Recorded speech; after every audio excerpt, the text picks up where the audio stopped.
Hi, and welcome to another episode of Hot Takes with me, the Silver Fox.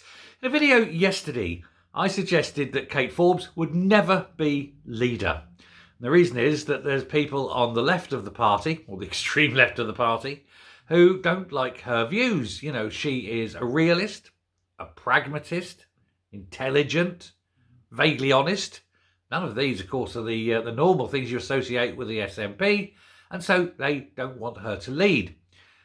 But they've got Swinney in. Swinney is a lapdog, a poodle. He'll do as he's told.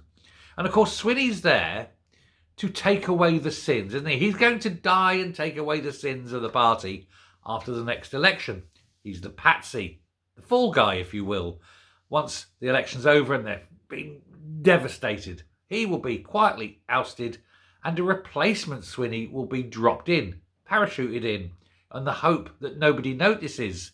Be like a little regeneration, won't it? It will go from Swinney the elder to Flynny the younger. For it is Stephen Flynn, Beryl himself, that we are looking at. He will take over at some point after the general election, before the Holyrood election.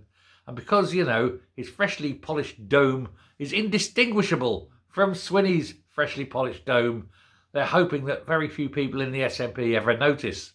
Not likely, they're none too bright. And that's the plan. Now, I said this yesterday in the video, and it turns out that today in the National, and yes, the things I do, these paywalls, I have to do this. Paying for the paywall alone, that should generate a like and a subscription. Honestly, take a bullet for the team here, lads. Anyway. There's this article today in the National saying exactly that they're looking at pushing the long-term leader being Beryl, Stephen Flynn, to replace Swinney. So, yeah, it is going to be one of those, again, a coronation because they don't want to have the fight. And Forbesy, really, will just have to suck it. She's never going to be leader.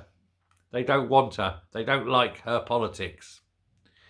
Sad, isn't it? And I'm just very glad that I called it. So as I'm sitting there, it's they're just saying it. I'm just seeing if they're giving a date. They're not giving a date, but they are saying it's going to be some point after the general election and probably about a year before the Holyrood election, just to get time to bed in, and so that people start to notice that things have changed, so that you have this young dynamic leader leading them on to a bright, sunlit upland future filled with hope and aspiration. And that hopefully everyone quietly forgets about everything they've done so far. Fat chance I'm not going to allow it to happen. Anyway, you've been marvellous. Like I say, definitely hit that subscribe button, definitely hit the like button, and I will keep on top of these stories for you as much as I can, even though I'm absolutely shattered because late nights don't matter. Thank you. Anyway, you've been marvellous. I'm going to stay awake as long as I can, so I'll keep going. But you might find a point later in the afternoon where you go, it's got a bit quiet. It's because I'll be sitting here going, Anyway, speak soon. Bye.